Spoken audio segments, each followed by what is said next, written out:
Conseil national de la transition.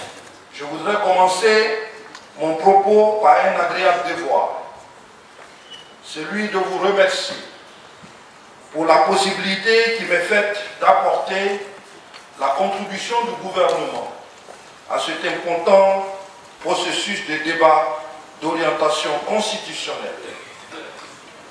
Processus qui va aboutir à la définition des grands axes de la vie sociopolitique de notre pays pour les prochaines décennies. À vous, Monsieur le Président du Conseil national de la transition, aux honorables conseillers nationaux et à l'ensemble de vos collaborateurs, mes vives et chaleureuses félicitations pour l'immense travail accompli dans un esprit d'inclusion afin d'assurer la réussite de cet événement.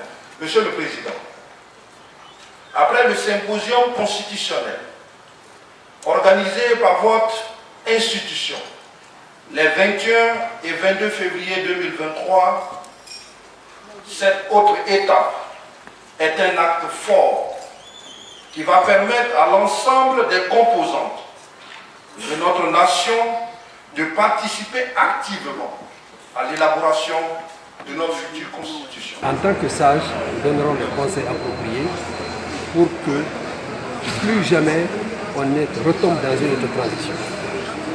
Nous ne devrons plus retomber, nous avons connu les méfaits d'une transition antérieure, on ne devrait pas encore retomber dans une autre transition. Plus que jamais, la Guinée doit sortir de l'eau, être parmi, disons, les pays pionniers dans l'émergence dans l'Afrique de l'Ouest. Nous ne pouvons pas continuer. Nous devons sortir et dire réellement la réalité des choses. Et grâce à cette réorientation, ce débat d'orientation constitutionnelle, nous allons apporter notre contribution. Étape très importante. Et l'une des étapes la plus importante, c'est la question de la Constitution.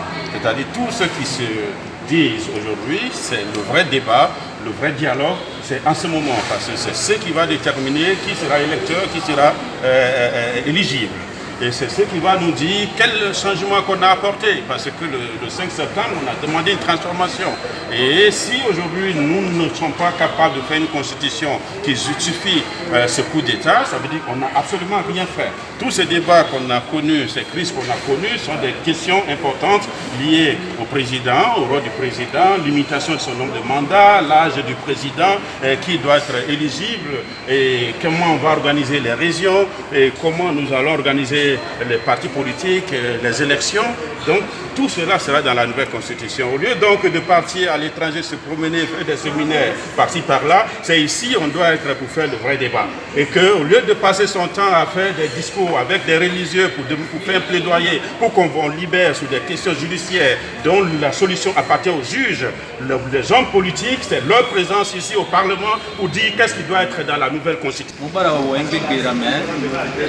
Premier ministre Baouin, le secrétaire général de l'Union interparlementaire Baouin et le président du CNP on a tous les Ouin big des Palarane et on pas ma préoccupation parce que les Palarane et on ma constitutionnel on dirira mantoroli après Tongode. Donc, nous sommes journalistes, nous sommes pas encore le 23 de ce mois, on va l'être Barcia, on invite pour ma contribution là. Donc, on fait avec un document, na qui n'a pas on m'a fait ce berdé, on m'a la constitution pour faire une révolution. Moi, je liberté de la presse à renforcer. À renforcer la constitution qu'il y a, parce que ça dans la loi organiquement, mais L002, le ministre de l'Homme Fada balaye facilement. Réviser, mais Hatulu a révisé China. Avantage n'a rien à parce que le président a l'élection n'a pas boré mais maintenant, le président chef de l'État a l'indépendance.